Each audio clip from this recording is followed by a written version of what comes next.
보겠습니다. 오늘 우리에게 주시는 하나님의 말씀은 구약 느헤미야 9장 1절에서 6절까지의 말씀입니다. 제가 가지고 있는 성경은 구약 성경 739페이지에 있습니다. 구약 성경 739페이지 느헤미야 9장 1절에서 6절까지 저와 여러분 한 절씩 교독합니다. 제가 먼저 느헤미야 9장 1절 먼저 읽습니다. 그달 29날에 이스라엘 자손이 다 모여 금식하며 굵은 베옷을 입고 티끌을 무릅쓰며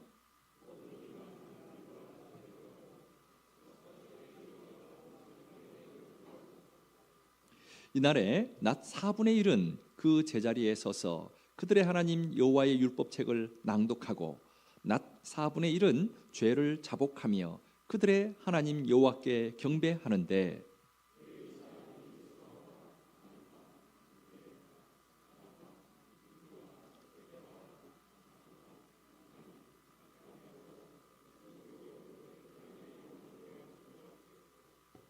또 레위 사람 예수아와 간미엘과 바니와 하삼느야와 세레비아와 호디야와 스바냐와 부다히야는 이르기를 너희 무리는 마땅히 일어나 영원부터 영원까지 계신 너희 하나님 여호와를 송축할지어다.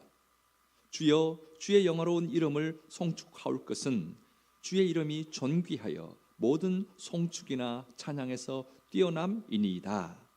오직 주는 여호와시라. 하늘과 하늘들의 하늘과 이루얼 성신과 땅과 땅 위의 만물과 바다와 그 가운데 모든 것을 지니시고 다 보존하시오니 모든 천군이 주께 경배하나이다. 아멘. 광안 사거리에서 우리 교회로 올라오는 그 길에 활짝 핀 벚꽃을 여러분 보셨습니까? 네, 참 아름답죠. 봄이 되면 벚꽃 구경들 많이 가시는데 따로 벚꽃 구경 갈 필요가 없을 정도로 이렇게 만개가 되어 있는 벚꽃들을 볼 수 있습니다. 진달래와 개나리가 봄을 알리는 그런 전령사라고 하면 이 벚꽃은 본격적인 봄의 시대를 알리는 그런 꽃인 것 같습니다. 그런데요, 우리 그리스도인들에게도 겨울을 지나 이제 새 봄이 와야 되지 않겠습니까? 신앙의 겨울에만 머물러 있으면 안 되지 않겠습니까? 우리 각자에도 신앙의 봄, 즉 신앙의 부흥이 와야 되지 않겠습니까? 자, 그렇다면 그리스도인들이 꿈꿔야 하는 이 신앙의 부흥이란 과연 무엇일까요? 그 부흥을 오늘 우리가 함께 읽은 느헤미야 9장 말씀에서 한번 살펴볼 수 있습니다. 우리 앞전에 몇 시간 동안 봤던 그 느헤미야 말씀을 다시 한번 요약하고 오늘 말씀 들어가면 좋겠습니다. 바벨론 포로에서 돌아온 이 느헤미야는 이스라엘 백성들과 함께 예루살렘 성벽을 52일 만에 완성했습니다. 정말 기적 같은 일이었습니다. 자, 이 공사를 끝내고 5일이 지나자 7월 1일 나팔절이 되었습니다. 이 나팔절에 온 이스라엘 그런 백성들이 다 수문 앞 광장에 모여서 하나님의 말씀을 들었습니다. 학자 겸 제사장인 이 에스라가 하나님의 말씀을 선포했습니다. 무려 6시간 동안이나 선포했죠. 이스라엘 백성들은 그 말씀을 들으며 그 말씀의 은혜를 받고 감동하고 다 울었습니다. 자, 이렇게 나팔절을 은혜롭게 보낸 이스라엘 백성들이 특별히 지킨 명절이 있었습니다. 7월 15일부터 21일까지 7일간 있었던 초막절입니다. 이스라엘 백성들이요, 다 초막을 짓고 성대하게 그렇게 초막절 명절을 보냈습니다. 그런데 이 초막절 동안 이스라엘 백성들이 빠지지 않고 한 것이 있습니다. 그것이 무엇인지 느헤미야 8장 18절 말씀 한번 보겠습니다. 앞에 화면에 뜰 겁니다. 우리 느헤미야 8장 18절 한 목소리로 같이 읽습니다. 에스라는 첫날부터 끝날까지 날마다 하나님의 율법책을 낭독하고 무리가 이레 동안 절기를 지키고 여덟째 날에 규례를 따라 성회를 열어느니라. 초막절을 7일 동안 지키면서 에스라가 뭘 했다고 합니까? 첫날부터 끝날까지 하나님의 율법책을 낭독했다라고 합니다. 자, 에스라가 율법책을 낭독하면 그러면 백성들은 그 말씀을 다 들었다 하는 거지요. 자, 이렇게 7일 동안 명절을 성대하게 지키고 8일째 되는 날, 그러니까 7월 22일은 다 함께 모여서 성회를 열었습니다. 다 함께 모여서 이제 하나님께 명절을 잘 보낸 폐회 예배를 드렸다 하는 그런 의미가 되겠습니다. 그 다음 날 7월 23일은 하루를 쉽니다. 그리고 드디어 7월 24일이 되었습니다. 이때 또 뭔가를 합니다. 그것이 뭘까요? 오늘 본문 느헤미야 9장 3절에 보면 그 날에 무엇을 했는지 함께 볼 수 있습니다. 9장 3절 같이 읽습니다. 이날에 낮 4분의 1은 그 제자리에 서서 그들의 하나님 여호와의 율법책을 낭독하고 낮 4분의 1은 죄를 자복하며 그들의 하나님 여호와께 경배하는데, 낮 4분의 1은 율법책을 낭독했다라고 합니다. 여러분, 이스라엘은요 낮 시간을 오전 6시부터 저녁 6시까지 12시간을 봅니다. 그런데 그렇다면 낮 4분의 1은 몇 시간일까요? 12시간에 4분의 1이니까 3시간이 되는 겁니다. 자, 즉 오전 6시부터 9시까지 제자리에 서서 율법책을 에스라가 낭독하고 이스라엘 백성들은 그것을 다 들었다 하는 겁니다.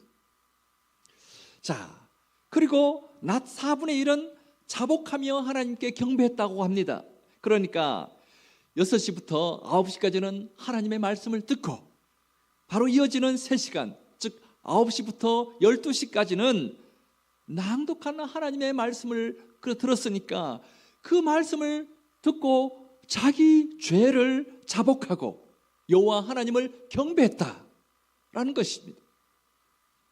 자, 그렇다면 다시 한번 정리해 볼까요? 7월 1일 나팔절에도 이것을 했고 7월 15일부터 7일간 지켰던 초막절 행사에도 이것을 했고 또 하루 쉬고 모인 이 모임에서 빠지지 않고 한 것은 무엇입니까? 여호와의 말씀을 들은 것입니다. 하나님의 말씀을 듣는 것, 이것은 빠지지 않고 계속 이스라엘 백성들이 했던 것입니다.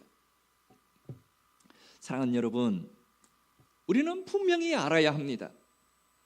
부흥은요 하나님의 말씀을 듣는 것에서부터 옵니다. 그냥 교회를 출석하는 것으로만은 절대 우리 심령에 부흥은 오지 않습니다. 교회에서 봉사하는 것만으로는 절대로 우리 심령에 새로운 봄은 오지 않습니다. 자, 그렇다면 자꾸 부흥하는데 부흥이 무엇입니까? 일반적으로 부흥이란 쇠퇴했던 것이 다시 일어나는 것을 의미하지 않습니까? 그렇다면 우리 그리스도인에게 부흥이란 무엇입니까? 하나님께서 우리에게 주셨던 그 하나님의 형상을 회복하는 것이 부흥입니다. 원래 우리는 하나님의 형상, 하나님의 성품을 따라서 지음받았습니다. 그런데 죄로 말미암아 그 하나님의 형상, 하나님의 성품을 잃어버렸습니다. 그런데 다시 예수 그리스도를 영접하고 그분의 뜻대로 살아감으로써 그 잃어버린 하나님의 형상을 회복하는 것, 이것이 부흥입니다. 그래서요 20세기 최고의 강해 설교자라고 일컫는 마틴 로이드 존스 목사님은 이렇게 부흥에 대해서 말하고 있습니다. 우리 앞에 한번 보실까요? 자, 우리 한번 같이 읽겠습니다. 부흥이란 영광 가운데 계시는 하나님의 얼굴을 구하는 것이고 그분께로 돌아가는 것이며 그분께 기도하는 것이다. 맞습니다. 부흥은 지금까지 세상 것을 갈구하고 내 욕심대로 살았던 그 시선에서 이제는 하나님의 얼굴을 구하고 하나님께 나아가는 것입니다. 그분께로 돌아가는 것이고 그분께 기도하는 것이다 하는 거죠. 실제로 18세기 영국에서는 놀라운 대부흥이 있었습니다. 요한 웨슬리에 의해서 놀라운 부흥이 있었거든요. 그때 술집이 스스로 문을 닫았습니다. 범죄자들이 설교를 듣고서는 회개하는 역사가 일어났습니다. 더 나아가서 영국 사회 전체가 변하는 놀라운 부흥이 있었습니다. 여러분, 이처럼 부흥은요, 그 사람의 내면이 바뀌는 것입니다. 속 사람이 바뀌는 거예요. 그래서 생각이 바뀌고 행동이 바뀌는 겁니다. 그래서 결과적으로 그 사람 인생 전체가 바뀌는 것, 이것이 우리 그리스도인에게 일어나는 부흥입니다. 저와 여러분에게도 이 부흥이 오면 참 좋겠습니다. 정말 그러기를 바랍니다. 그렇다면 이 부흥은 어떻게 오는 걸까요? 앞에서 본 것처럼 이 부흥은요, 하나님의 말씀에서부터 옵니다. 이스라엘 백성들이 모일 때마다 하나님의 말씀을 들었지 않습니까? 하나님의 말씀을 듣고 그 말씀에 의해서 내 마음이 움직이고 내 생각이 변하고 행동이 변할 때, 그때 부흥이 오는 것입니다. 하나님의 말씀이 없는데 그 심령의 부흥이 시작된다거나 그 공동체의 부흥이 시작되는 것은 없습니다. 그냥 겉으로는 뭔가 일어나는 것 같지만 금세 사라집니다. 말씀이 없으면 그렇게 됩니다. 심지어 하나님이 주시는 많은 은사를 체험해도 하나님의 말씀이 그 심령에 없으면요, 참다운 부흥은 일어나지 않습니다. 그 대표적인 케이스가 저입니다. 저는 10대 때, 고1 때 참 하나님의 은혜를 체험했습니다. 방언을 하고 환상을 보고 지금도 어떻게 그런 은사가 있었을까 깜짝깜짝 놀랄 만한 그런 은사 체험을 했습니다. 그럼에도 불구하고요, 제 삶에는 변화가 없었습니다. 말씀이 제 마음에 들어오지 않았거든요. 말씀을 가까이 하지 않았거든요. 그래서 저는 교회는 열심히 다녔습니다. 10대 때부터 새벽 기도를 빠지지 않고 다녔습니다. 그럼에도 불구하고 제 신앙은요, 이리 흔들리고 저리 흔들렸습니다. 심지어 교회를 비판하고 7년 동안이나 얼마나 우리 부모님 속을 썩혔는지 모릅니다. 은사 체험을 해도 말씀이 심령에서 움직이지 않으니까 이렇게 흔들리더라 하는 거지요. 그런데 어느 순간 하나님의 말씀이 믿어지고 그 말씀이 제 삶에 들어오면서부터 신앙적인 부분에서는요, 흔들리지 않게 되었습니다. 물론 삶을 살다 보면 여러 가지 삶 때문에 마음이 이리 왔다 저리 왔다 한 적은 있습니다. 많죠. 그렇지만 신앙적인 부분에서는 결코 흔들리지 않게 되더라고요. 말씀이 마음에 새겨지고 그 말씀이 믿어지고 그 말씀이 역사하니까 그렇게 되더라 하는 겁니다. 사랑하는 여러분, 하나님의 말씀이 없이는 절대 부흥은 오지 않습니다. 하나님의 말씀이 여러분 한 사람 한 사람에게 역사해야 부흥이 시작됩니다. 저와 여러분에게 하나님의 말씀이 예전과는 다르게 다가오게 되기를 소망합니다. 그래서 말씀이 우리 심령을 울려서 우리 심령에도 새봄이 오는, 부흥이 오는 역사가 있기를 주님의 이름으로 축복합니다. 자, 그렇다면 하나님의 말씀을 듣고 그 말씀이 우리 마음을 움직이면 어떤 일들이 일어날까요? 어떤 일들이 일어날까요? 오늘 본문 느헤미야 9장 1절과 2절에 어떤 일이 일어나는지 우리가 볼 수 있습니다. 9장 1, 2절 함께 읽습니다. 그달 29날에 이스라엘 자손이 다 모여 금식하며 굵은 베옷을 입고 티끌을 물었으며 모든 이방 사람들과 절교하고 서서 자기의 죄와 조상들의 허물을 자복하고. 나팔절부터 시작해서 초막절이 끝나는 시간, 그 이후에까지 계속해서 말씀을 들었던 이스라엘 백성들이 어떻게 했습니까? 금식하며 굵은 베옷을 입고 티끌을 덮었었습니다. 티끌을 덮었었다 하는 것은 죄를 머리에 뒤집어 쓰고 하나님 앞에 자기 죄를 고백했다 하는 겁니다. 여러분, 왜 이런 행동을 합니까? 말씀을 들으니까 자기 죄가 깨달아졌기 때문에 그렇습니다. 말씀이 있기 전에는 자기가 그냥 괜찮게 사는 줄 알았습니다. 그런데 말씀이 심령 속에 마음속에 들어오니까 자기의 죄가 보이더라 하는 겁니다. 예전에는 당연하게 여겼던 그런 것들인데 세상 사람들이 다 하니까 그냥 하는 거지 했던 것이었는데 말씀에 비춰보니까 그것이 죄였던 거지요. 마치 이것과 같습니다. 여러분, 우리 눈에는 바이러스가 보이지 않습니다. 그렇죠? 그러나 전자현미경으로 보면 어떨까요? 바이러스가 보입니다. 보입니다.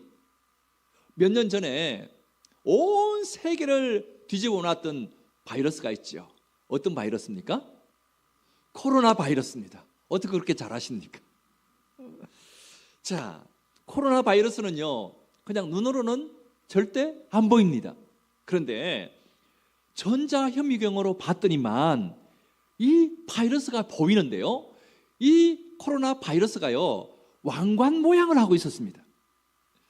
자, 코로나라는 뜻이요 왕관이라는 뜻입니다.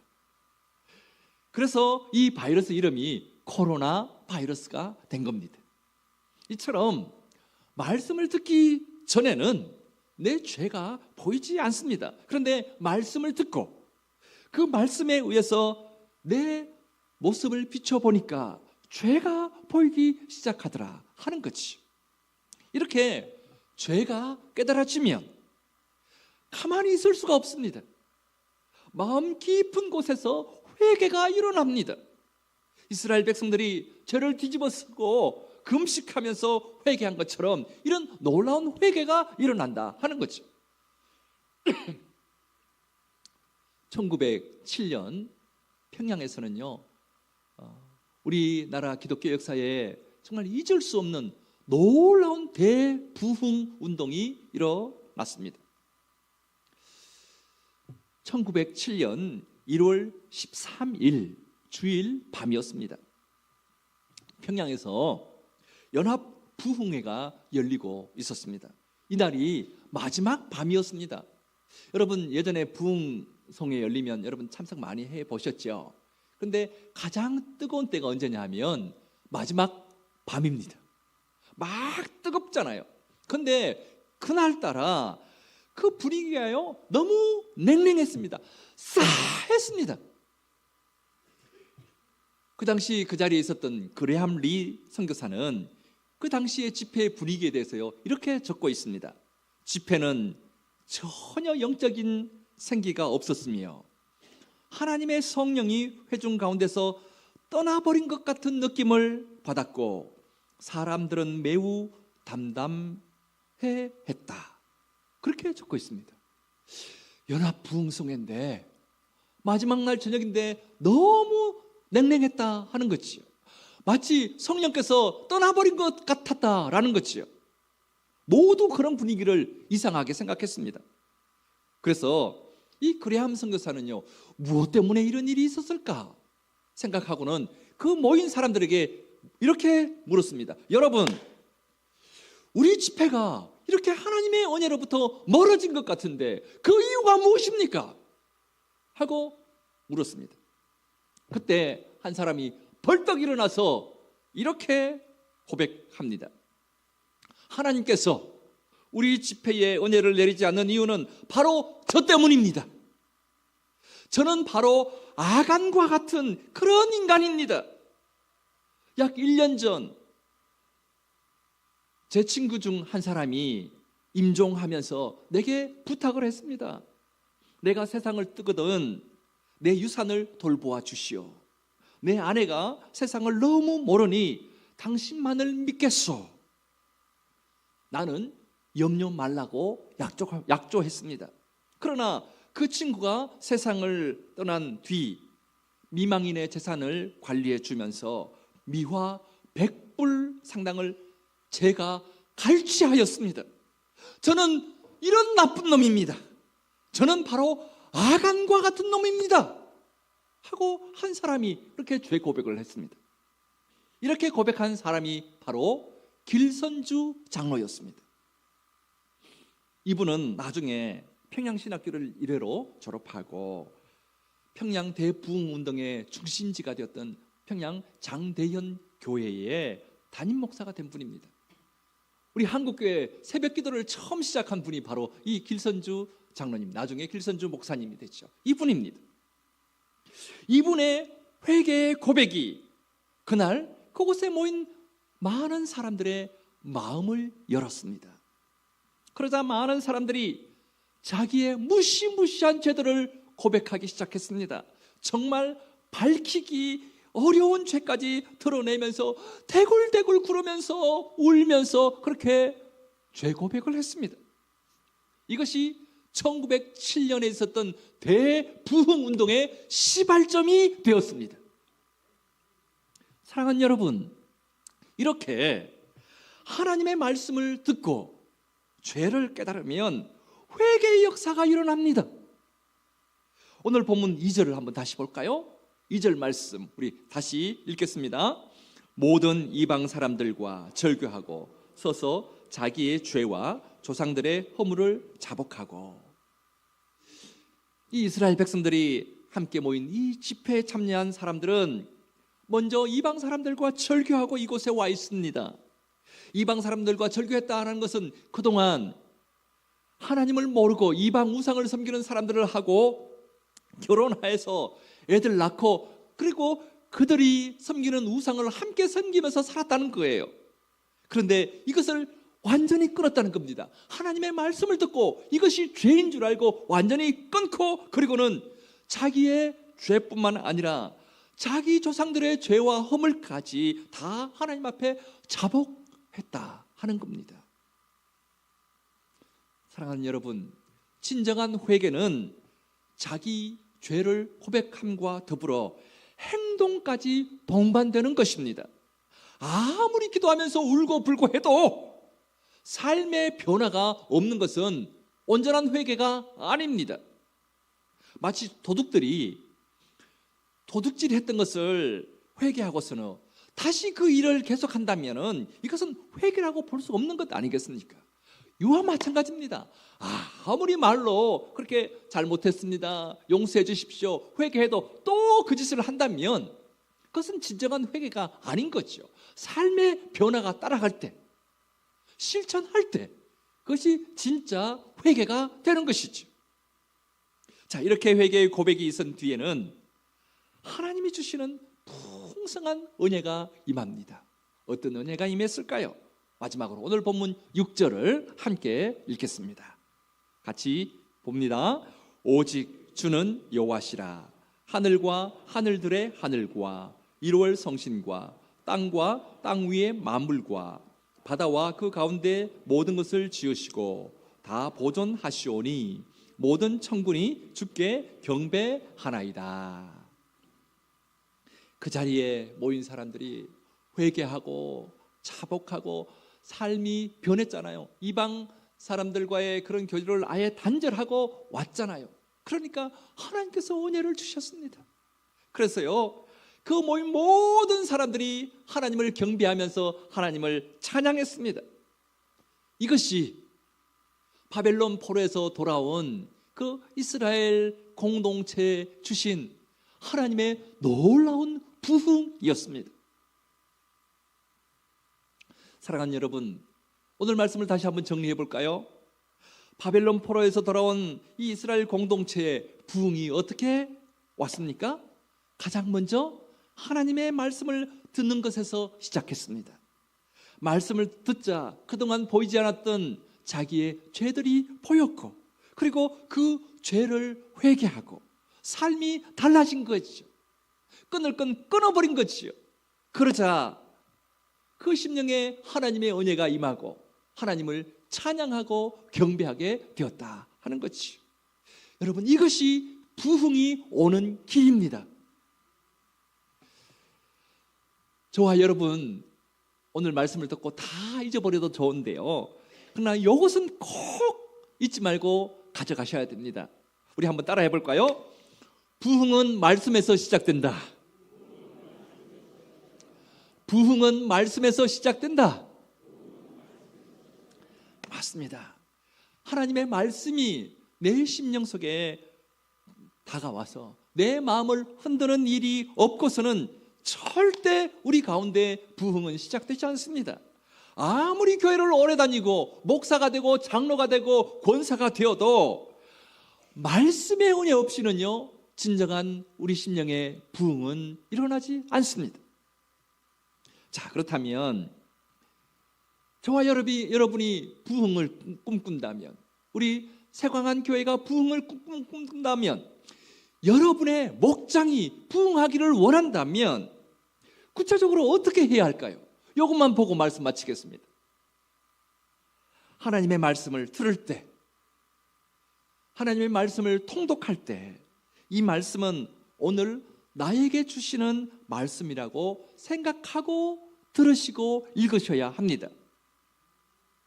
느헤미야가 이랬구나, 포로에서 돌아온 사람이 이랬구나, 성벽이 50일 만에 그냥 지어졌구나 하고 그냥 넘어가면 성경 지식 하나는 더 얻을지 모릅니다. 하지만 부흥은 일어나지 않습니다. 특별히 예배 중에 주시는 말씀은요, 하나님이 나에게 콕 집어서 주시는 그런 말씀으로 받아야 합니다. 설교하는 제 자신도 이 말씀을 저에게 그렇게 적용시켜야 되고요, 여러분에게도 이 말씀은 콕 집어서 나에게 주시는 말씀이구나 라고 그렇게 들으셔야 됩니다. 그리고요, 들으시면서 한번 적어보십시오. 여러분, 올해부터 새로 나온 주부에는 주일 설교 요약란이 따로 있습니다. 여러분 아시죠? 예, 거기에 보면 이렇게 설교 적을 수 있도록 이렇게 공란들이 있습니다. 그런데요, 목사 설교 다 적으려고 하지 마십시오. 요약하려고 하지 마십시오. 요약본은 목사가 잘 정리해서 다 프린트해서 매주 여러분에게 드리고 있습니다. 여러분 받고 계시죠? 예, 있습니다. 그러면 뭘 적느냐? 여러분 마음에 깊이 다가오는 것. 이건 하나님이 오늘 나에게 요 말씀을 하시는구나 하는 부분을 적어보는 겁니다. 그 부분을 적는 거예요. 다 요약하려고 하지 마세요. 요약본은 드립니다. 하나님이 나에게 요 말씀을 하시는구나 라고 생각되는 것을 적으세요. 그리고 그 요약란 맨 밑에 보면 적용란이 있습니다. 그렇다면 하나님이 이런 말씀을 하시니까 나는 삶에서 실제적으로 어떻게 적용해 볼까 하고 적용란에 실제로 적용할 수 있는 것들을 적어 보는 겁니다. 그리고요, 그것을 일주일 동안 실천해 보는 거예요. 그러면 그 말씀이 살아서 여러분의 삶에 역사하십니다. 그 말씀에 의해서요, 우리 삶이 변화되는 것을 여러분이 직접 느낄 수 있습니다. 말씀이 역사하면 그 사람에게는 반드시 부흥이 일어납니다. 우리 목장에도, 우리 세광한 교회에도 부흥이 일어납니다. 반드시 저와 여러분의 삶에 하나님이 주시는 말씀으로 말미암는 영적인 부흥이 있기를 간절히 바랍니다. 그래서 이스라엘 백성들처럼 이 예배의 자리에서는 마음껏 우리의 심령을 다하여 하나님을 찬양하고 경배할 수 있는 그런 은혜가, 이스라엘 백성들에게 있었던 그 은혜가 우리 세광한 교회에도 저와 여러분에게도 있게 되기를 주님의 이름으로 축복합니다. 다 같이 일어나겠습니다.